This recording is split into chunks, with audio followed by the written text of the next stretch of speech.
here. We're here at the opening, the brand new Charlotte Micro Center. Look at this. Look at this. I'm finally here, guys. Going to give you some coverage. Man, I'm finally here.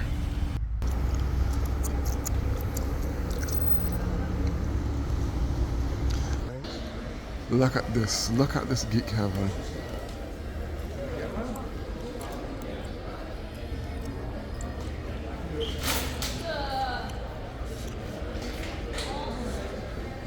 Are you all excited as I am? Look at this crap. Oh my God. I'm so happy. I am so happy right now. Don't be too loud in the store. But yeah, this is crazy, man. This is super crazy. You got your network adapters, all the other technology stuff, starter kits and boards. I had to show my barcode because I did sign up for the first one before it was delayed, because at first it was going to open on the 10th of May, but that got delayed because I had some stuff to take care of with the building and stuff. But now one of the employees explained that to me.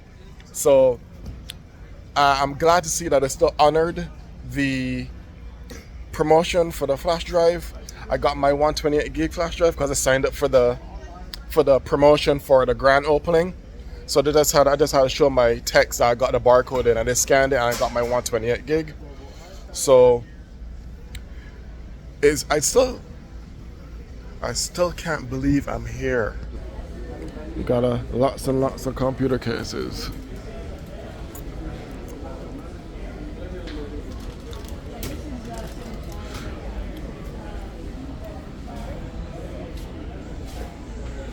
This is, oh, here it goes. This is the one that I'm thinking of, because right now I have a Lian Li 011 Dynamic. So I'm thinking of this as one of my prospective upgrades for when I upgrade to my Zen 5 rig. This is the Lian Li Vision. Y'all probably familiar with it by now. It's been out for a minute. But look at this. Look at this. Like, you can see completely through it. Like, this is ridiculous. And the thing that makes it even better is that it's only $100. Seriously, this showpiece is only $100.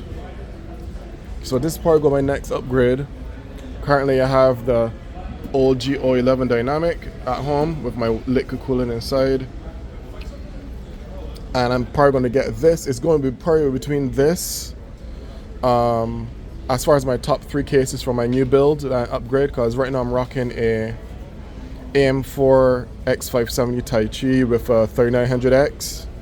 So I'm still on Zen 2. So I'm 2 generations behind. 2 whole generations behind. So I gotta get with the program. I'm still rocking a 5700 XT Nitro Plus. So everything is showing its age right now. So I'm way overdue for upgrade. I had this rig now for it's been just over 6 years since my current rig that I have been using. I'm gonna be between the 011 Division for my next rig build. Either this is for one of the options. The second option is the Fantex NV5 is another option I'm looking at, because I always like Fantex cases. My very first case was Fantex, and I always love their quality and the stuff they include and their features and the ease of building in. How they're built, everything about the Fantex cases I ever had was always on point. So it's going to be between this 011 Vision, the Fantex NV5, and I have my eye on when that if y'all been watching Computex, I've been watching Computex. I've been going on this week. I'm sure y'all watch other tech tubers, but y'all have to have seen the new prototype Fantex is planning on releasing this year. No date yet and no price, but hopefully it releases this year like they planned. And they're calling it the Fantex Evo X2, I believe it's called. And it looks dope. It's like a different take completely on a fish tank look, like you custom seen for the 011 imitations, all the things people that try to copy Lian Li with a fish tank look. But it's a good, if you've seen it and you know what I'm talking about, or you haven't seen it, y'all need to go and Google it. Just Google Fantex, Computex Evolve X2. And so those are the three cases I'm thinking of upgrading my Zen 5, not upgrading my Zen 5, but upgrading to Zen 5 for my current build. So I'm going to either get the Vision or 11 Vision, NV5 by Fantex or the X2 Evolve X when they release it. One of those three is a hard decision. Y'all let me know down below if I should get the O11 Vision, the Fantex NV5, or get the Fantex X2 when it releases, because all three are really awesome cases, and it's hard right now. I can't decide. It's very hard for me to decide. They're all good price as well. Well, at least two of the three we know the prices of, and they're really good prices. Like I think the NV5 was like $100, so like they're all in a good, for what they offer is pretty cheap. So again, let me know below. Should I upgrade with my Zen 5 rig upgrade? Should I use the Vision O11, the NV5 Fantex, or wait for the release of the Fantex Evolve X2?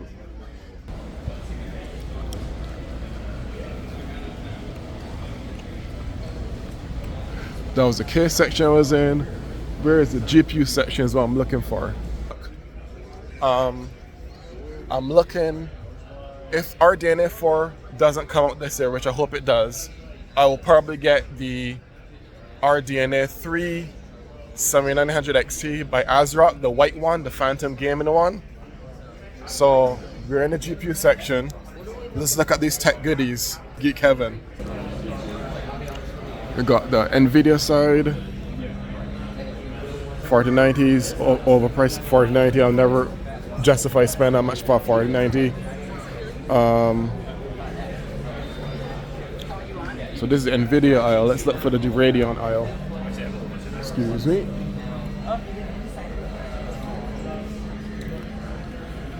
Some motherboards here.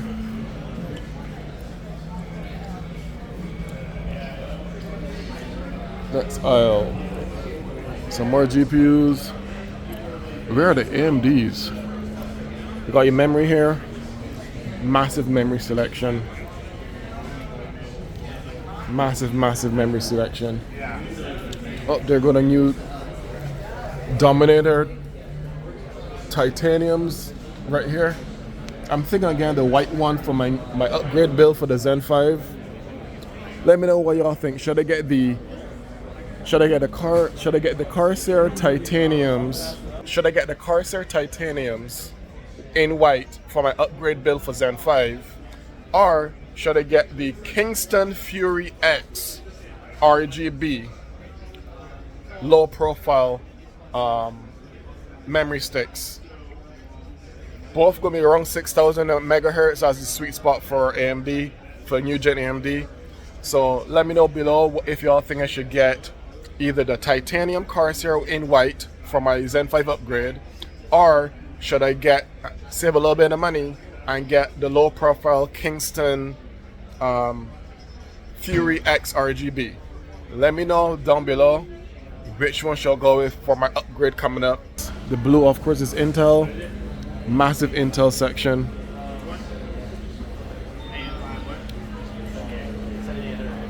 And so Radeon is next to it in red. Of course, red is Radeon, red is AMD. Now, back to the hunt for the Radeon GPUs.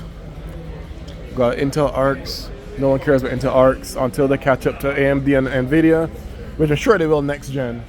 But until then, I'm just like shrugs. Nobody really cares that much about Arc right now. They have a long way. They started late, so they got a long way to catch up. A lot on the cover. Okay, so trying to find the Radeon GPUs.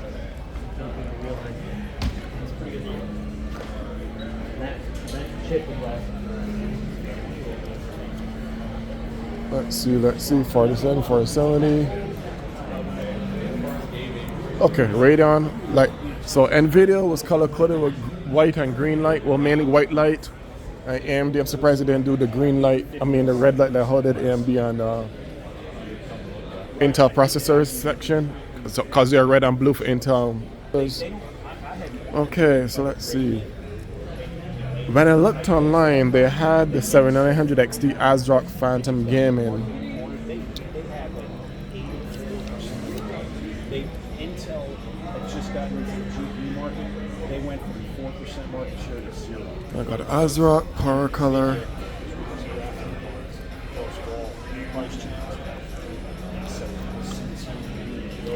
Where's the X7900 XT?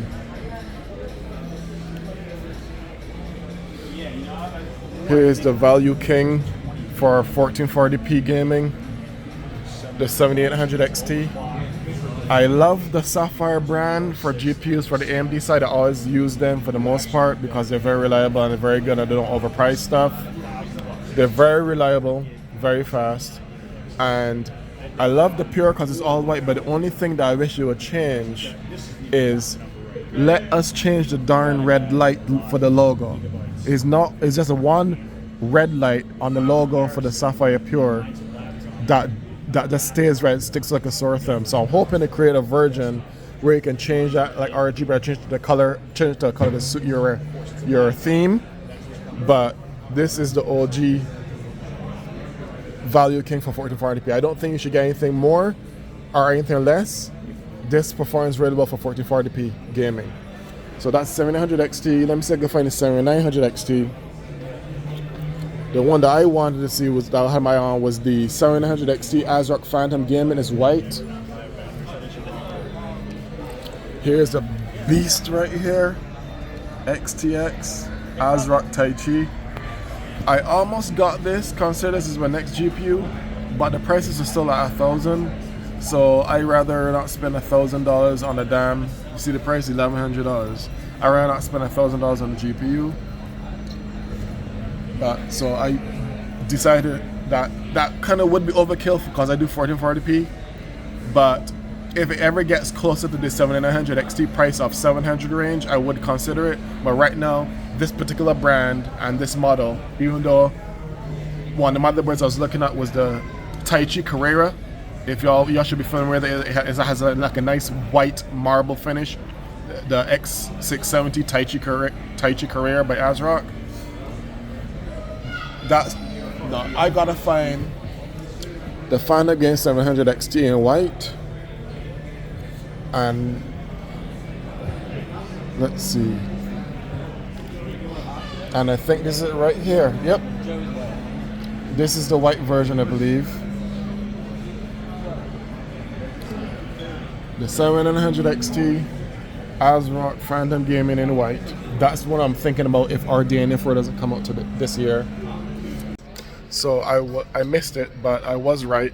The one that I panned to, the XT, was the white one. It just didn't say it on the box like the Tai Chi one.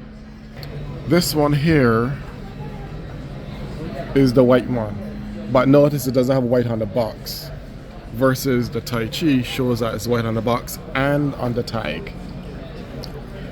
But yeah, if they can drop this to like 8 something, I will get it, but I think $1,000 personally, $1,000 for a video card to me personally is still too much money.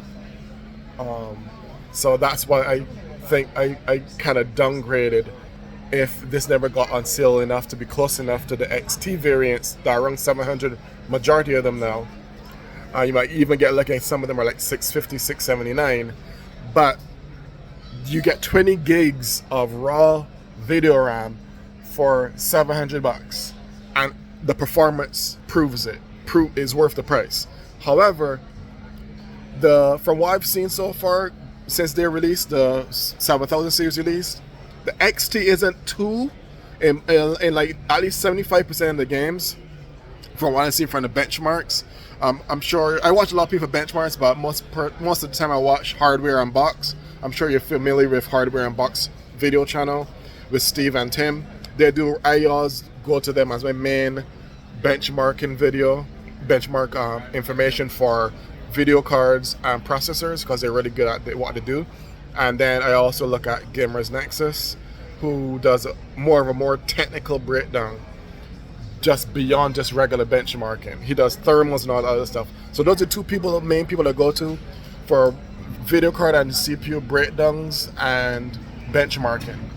So for just like you just get 4 additional gigs of video RAM over the 7900 XT, and that's why I don't think additional like $300 roughly is worth just for a 4 gig uplift. And for the most part, at least 70 to 75% of the games I've seen in benchmarking, the XTX is not that far ahead of the XT, especially since drivers and all that got ironed out from in the first release for both variations. So I think that the XT should be probably mid to high sixes or 700, and then the XTX should probably run around 850, 879. 900 is pushing it, but I do believe that that'll be more of a fair price universally if all the XTXs drop down to at least 850, 879, and maybe for the more premium, special, niche ones like Nitro Plus or Toxic, stuff like that, the more specialized GPUs, then you can add on about $20, $30, that's acceptable. But the base to me should be probably around 850, 879, and then the XT should stay around 700, 650. I think that's a fair gap for just additional 4 gigs, and for something that gets 75% of the performance in games that the XTX gets. So I think 1,000 is too much still, but we'll see when Black Friday comes around, because hopefully if they do announce and release RDNA for this year, the prices with these automatically will drop. But we'll see, because it's still in the middle of the year, still a lot of months to go. So we don't know exactly how it's going to play out. We can't predict the future. But I really hope that the XTX normalizes. And I think it's only the XTX Tai Chi is the one that's still over 1,000. I've seen majority of regular other XTXs in the 9-something range. And I seen one time one dropped to $899. I can't remember which brand it was, but I seen lower than $1,030, $1,100 recently. So I'm hoping, even if the RDNA 4 doesn't come out this year, which I hope it does, I want the prices to be $850, $879 for the XTXs, and $650 to $700 max for the XT, which is a step below. Still getting a 20 big old gigs of video RAM, and 20 gigs of video RAM, even when the upcoming games and the current AAA games and the games that take a lot of video memory, that amount of video memory, it will last you for ages. I mean ages. So if I get something that's 20 gigs, 24 gigs of video RAM, I won't have to upgrade a video card for years, unless the next gen or one in the gens in the time I have it gives it at least 30% minimum of a performance increase. So that's what my hope is. I don't want to have to wait till Black Friday, but I'm hoping that overall, with the new stuff coming out, I want to see the XT drop to $650 to $700, preferably $650, and the XTX to drop to $850, $879. I'm tired of seeing video cards over $1,000. It is ridiculous. It is ridiculous. Majority of these things are not worth $1,000. Like the 4090 to me is, even though it still blows everything away, it is not still worth an arm and a leg of $1,600 plus. I can't justify that. So that's my hope. I hope everything normalizes. At least for AMD side, because NVIDIA be NVIDIA and keep the prices however they want to keep them. And AMD has always been the value-oriented performance king, or underdog, if you will, and I want to see them go back to those roots. They're still way cheaper than the NVIDIA cards, but they need to go a little bit lower to get back to their actual roots of price performance kings. That's what I want to see before the end of this year is over.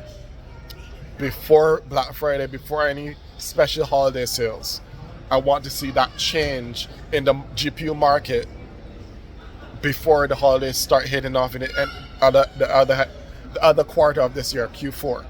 That's what I hope to see. So I'll be right back. I'm gonna check out some motherboards, X670 motherboards, and then I'll be right back with you and show you the X670 motherboards. See you soon. Well, the big old boys here, third upper tier X50 WSs. This is the ASRock one. That's Threadripper price level. As I expected, because they're heavy server workstation stuff. Got two ASRocks here. I got an Asus here. I'm kind of iffy on Asus from now on because they have issues with the warranty on RMA process that was brought to light recently, and it doesn't sit right with me.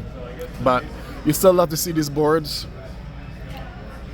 These boards are over-engineered, as they should be, because they're for friggin' epic CPUs that push hella wattage. So, anyway, as I mentioned earlier in the video, this is one of the main motherboards I was looking at getting for my upgrade.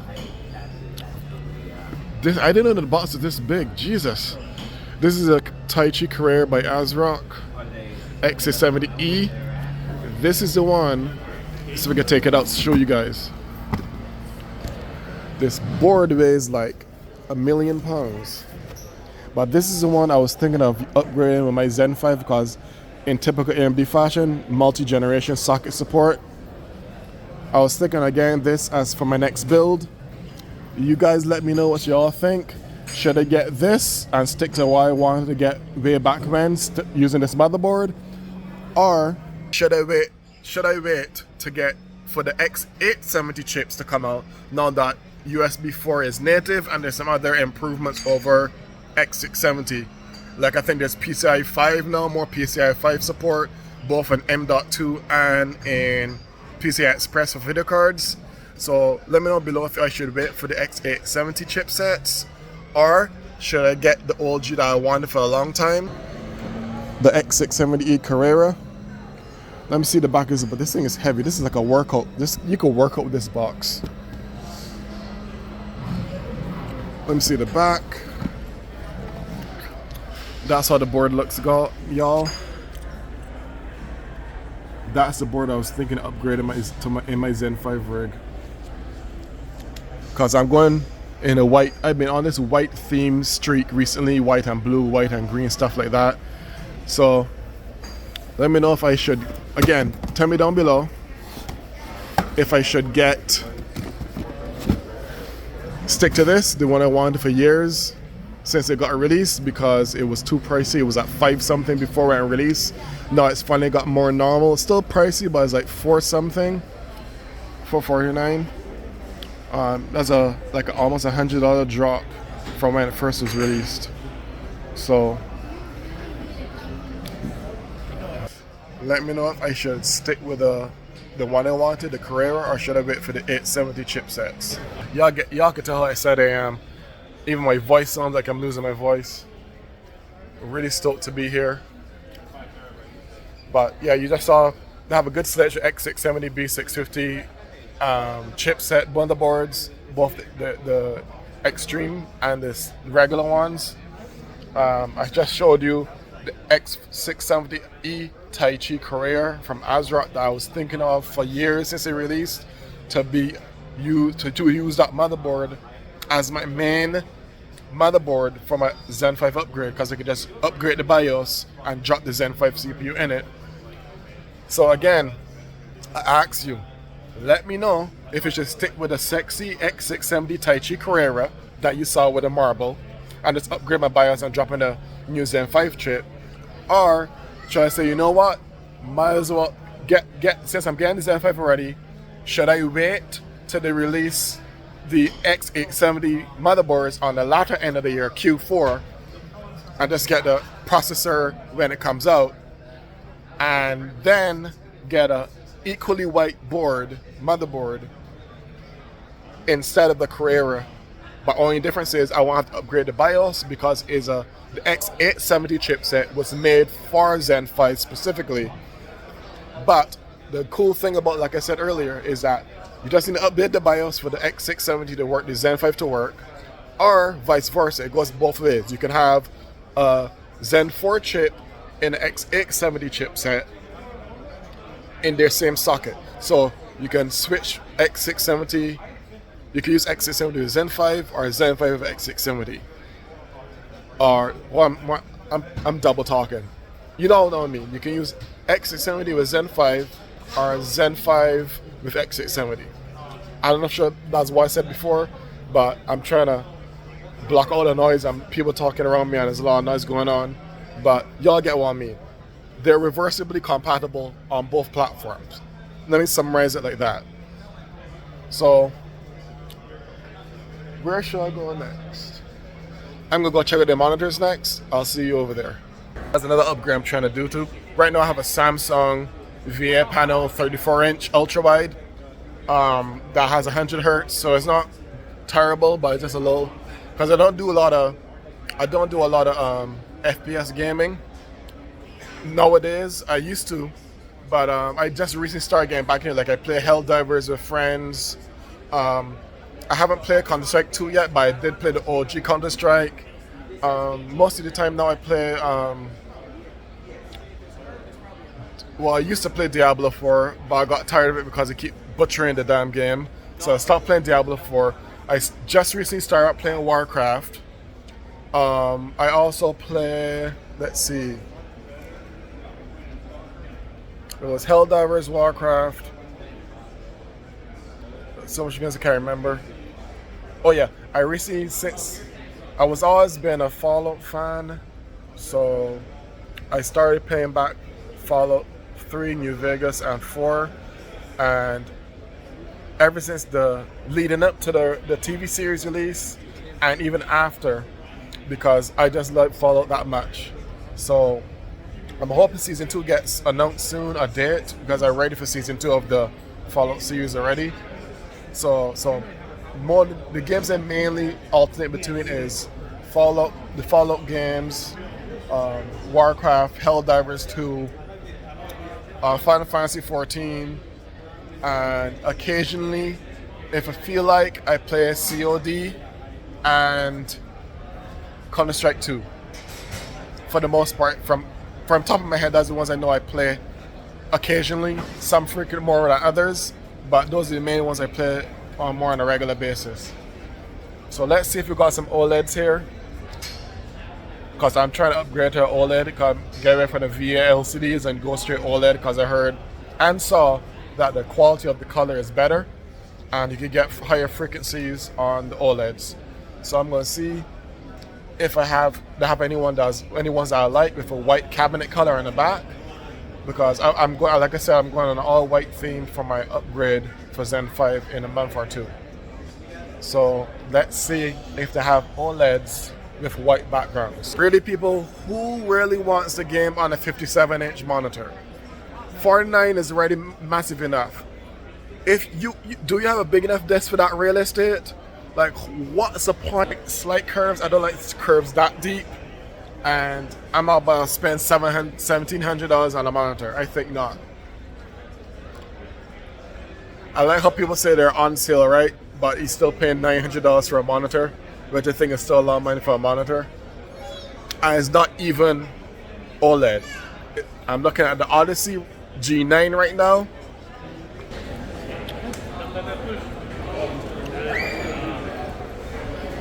Again, 49-inch, anything past 34, 36 to me is excessive. I think 34 is a sweet spot, and that's both for 4K and 1440p. I still think ultra wide 34 inches is where it's at. Even the windows they're using for the 49 Odyssey is overly stretched. Even the windows think it's too big. Look at this crap. Everything's overly stretched and it doesn't look too great. Just one of the few reasons not to get something excessively big.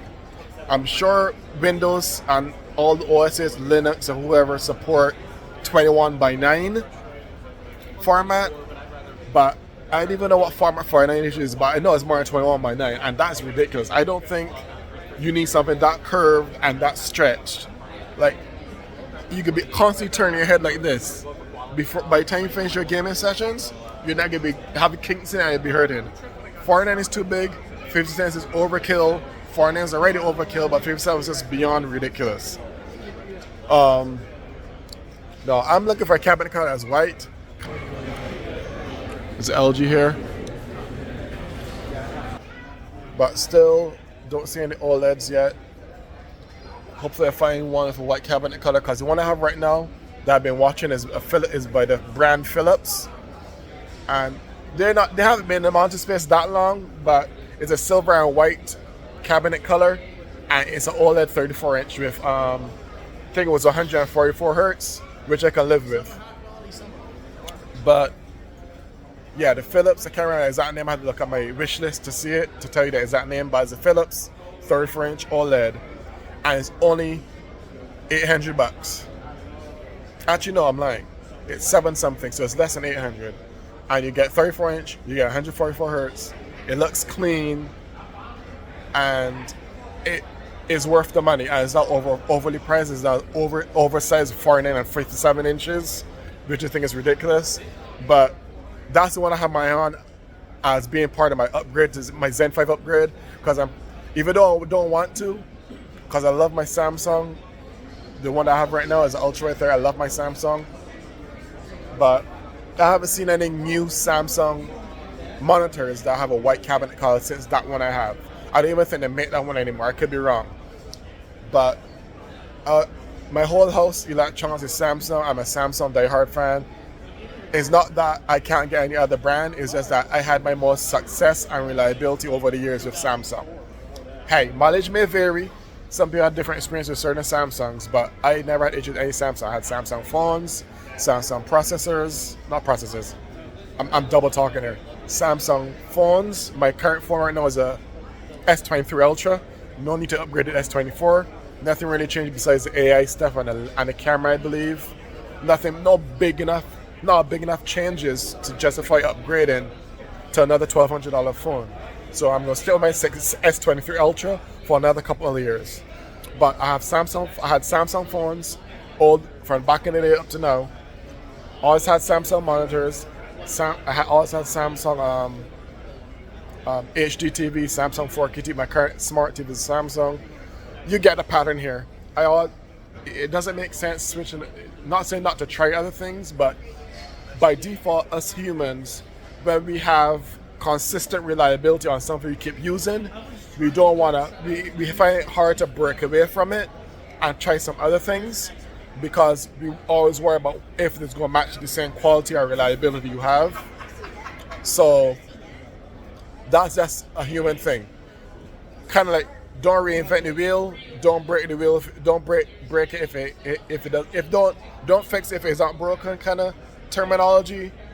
So that's why all electronics, monitors, and my phones are Samsung right now. So I'm seeing a lot of black cabinet colors, but no white ones. This could be a problem. I want to keep the white theme going for OLEDs. I'm hoping I find OLED that's white cabinet so I can use it for my Zen 5 upgrade in a month or two. But if I find a white one, I'll come back and let y'all know. But they do have a massive amount of monitor selection, as you can see.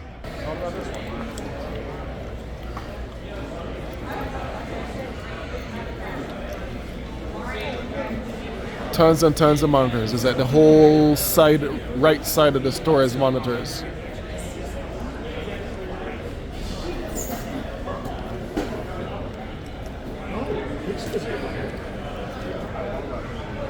Be back in a sec. Hopefully I find a white one. Monitor with a white cabinet. Be right back. And we're back. So, I'm in the laptop section right now.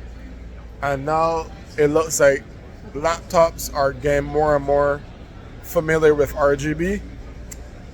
Hey, I know there's a lot of RGB haters out there. At this point, it becomes a way of life for gamers. You're not saying that you have to get things with RGB, but like almost every other thing that you get nowadays has some sort of RGB. Damn laptops. Look at this crap. A whole RGB strip on the front. Of course, it has to be ASUS. The prime contenders for RGB devices. This one's more tasteful, little touch on the right, the front, on the side, and the keyboard.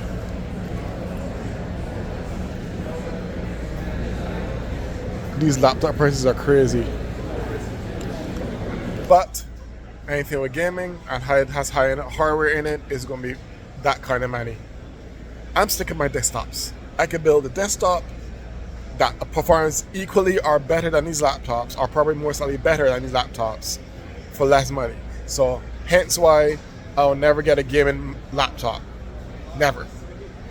I don't see the point unless you're constantly going, or you constantly go to LAN parties or something for gamers, that you have to have a portable device that's built for gaming, then fine. As an everyday thing, no.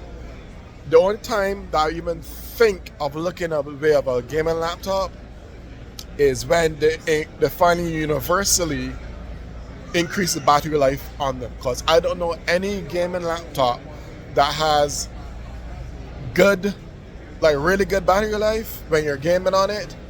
Here's the Corsair 70 Pro RGB. I like the feel of it, but currently what I'm rocking at home is the glorious GMMK2 mechanical keyboard that I built myself, and I love it to death. But I have to say, the Corsair one here looks mighty clean, and the keys feel good. I wonder what key caps they have or key colors they have. But 75 inches of real estate. And this is 65 for $50 less. So riddle me this. This is also Ultra HD, also 4K, right? Also Samsung, right? But let me know below if you were to get a big screen smart TV 4K for your living room, would you get the 650 65 inch or pay the extra $50 for 10 extra inches? Me personally, being the pricing being this close together, that's a $50 upcharge, I will go with the 10 extra inches, because you may not think 10 inches is a big deal, but that's almost a foot more of real estate diagonally. So if this is $649 and 75 inches, 10 inches more is $699, you might as well get the $699 one for the extra real estate. That's just how I would think of if the price is this close together. However, if it was like $599 to like $700, then I'll go with the $599, of course. But in this situation, $50 difference, I would go for the 75 inches. Nothing really excited about TVs, but I just figure I'll just give my 2 cents on my input on if certain inches are that close apart price level, you go with a bigger screen. But okay, we are Raspberry Pi. This is the rave for tech junkies nowadays, making a Raspberry Pi system.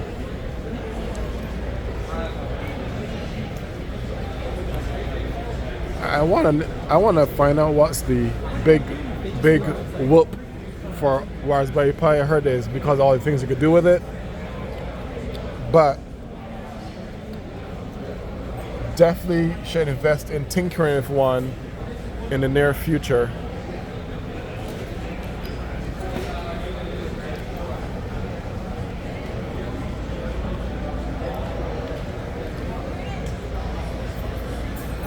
We head over to the knowledge bar and see if they give me insight info if they're planning to sell the Zen 5 when it comes out, and if they got any inside info on if the date of release. All right, sorry about that. I was talking to a customer, and it looks like he was upgrading. He was upgrading to from a 5800X to a 7900, I believe, or 7800X 3D. And I was just talking to him to see what kind of hardware he was packing for his PC. Had a little conversation about Zen 5 and stuff. And it's pretty cool. They have a whole roadmap for AMD here. All the roadmap from where they came from to where they are now is ridiculous. To the Ryzen greatness.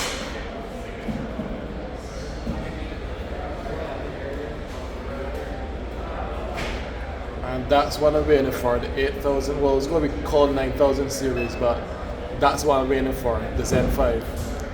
Pretty stoked. I'm going to wait till I get someone. It seems to be really busy at the knowledge bar, so I'm going to see if I can get availability, someone available so I can ask if they know, if they're going to be selling the Zen 5 when it released, and if they can get it the day of or the day before kind of thing, see if I have any exact dates, and then I'll come back and let you know what they say. But or we could just wait around here to get someone to talk to. You know what? I'm just not going to probably waste any time because they're very busy. So I'm not gonna. I don't think I should bother. I don't want to step in front of customers that actually have something need help with, versus me just having a question. But I'll see if I can still ask. Well, you heard it first. Of course, as I expected, they don't have any hard information regarding if they're going to be carrying Zen 5 to the full extent, what amount of stock they're going to get, and if they got slipped a release date of in July instead of just July that AMD mentioned. So now you heard it from the guy. If you heard him in the background, it's a noise. But as you can see, there's a hell of a line already. I've only been here for like hour and a half, and there's a massive line already. For people checking out. The in-house PC brand, like how 7-Power PC has a 7-Power PC. Their in-house brand for gaming PCs is called Power Spec. It looks pretty clean so far. Let me go around to the others. Now this system looks dope as hell. This is what I call a clean, small form factor build. And it has the XTX Tai Chi in there. Looking nice. That card is huge. And you got the X3D 16 core in there, XTX, 5600 RAM. That should be 6000, but you know, whatever. See, you see the difference. 2160. You got another one in the last one that was $3,200. That you get majority of the performance of a 4090, at least 80-85% of the 4090 performance for like a grand less. Same speed RAM, same specs as far as storage, but a grand less versus the one that has a 4090 in it. And the 790 XTX, even though it doesn't beat the 4090, but XTX doesn't beat the 4090, it does get at least 80-85% of the 4090's performance in games. That's a decent trade-off for me. That's only 15% drop, roughly, for the most part, for most games, between the 4090 and XTX. I could build something like this for the same around price or cheaper, but now you see the price discrepancy I was telling you all about. Like, you really have to have the top for everything. I thought what happened to the time when people were more interested in, as long as I get 60 FPS or more, I'm content. No, everybody has to have the best of the best of the best, the brand new one, just for bragging rights. That's all really a 4090 is. Yeah, it's still the top performer, but people that own a 4090, I think, that decide to get a 4090, it's permanently for bragging rights, or if you're heavy into ray tracing. But I'm like 90% sure it's bragging rights. Oh, I got a 4090. We need to get out of that mindset. Focus more on functionality and value versus bragging rights. That's what we need to get back to. But as you can see, 2160 to 3200, and you're just getting 15% roughly less performance over below the 4090. See what I mean? And looks like this case is it looks like a Lian Li, a version of the Lian Li Mini Snow Edition for the most part, or it could be just a Power Specs version of what the Lian Li Mini Snow would look like. Saying you get a 4K monitor, That's 160 hertz, 32 inches. You get the top of the line Radeon, 64 gigs of RAM, the 7500X 3D, and you get 2 terabyte solid state drive. That's a lot of bang for your buck for 2600. I mean 2160. The case is included, of course, but that's dope. I wish I would tell you what the motherboard is, but this is a good deal for these specs. All right, guys, it's been a hell of a morning. It's now afternoon, so I've been here for a whole 2 hours and change. I know it's time to close a chapter on today's adventure. I definitely gonna come back when Zen 5 and the new hardware releases. I'm gonna buy them here and probably build it at home. I could build it here, but you know what? Just for shits and giggles, when a new hardware comes out, I will come out to Micro Center and get the parts and build it here on site in Micro Center. It'd be a good change instead of doing everything doing everything at home. But I might make it a 2-part video. Do the first initial setup here in Micro Center, and then do the water cooling setup and stuff back home. Y'all let me know down below what y'all want me to do whenever the new hardware comes out. Either build everything here one time in Micro Center on site, or give you 2 parts instead of one whole video. Give you 2 parts. First video is going to be building the main components here, and the second part going to be me at home in my lab, putting the water cooling stuff together. Let me know if you prefer all one video on site, or if you want to split it and give you all 2 videos, one for the regular dry setup and one for the water cooling setup. Y'all let me know. It's time to say goodbye on this Geek Heaven. I had fun. I'm definitely gonna come back. I lost my voice because I was like a big ass kid here. But if y'all haven't checked out the new Charlotte location, y'all need to. Everyone's very friendly. Prices are on point as usual. And until the next time, guys, toss a like if you like this coverage.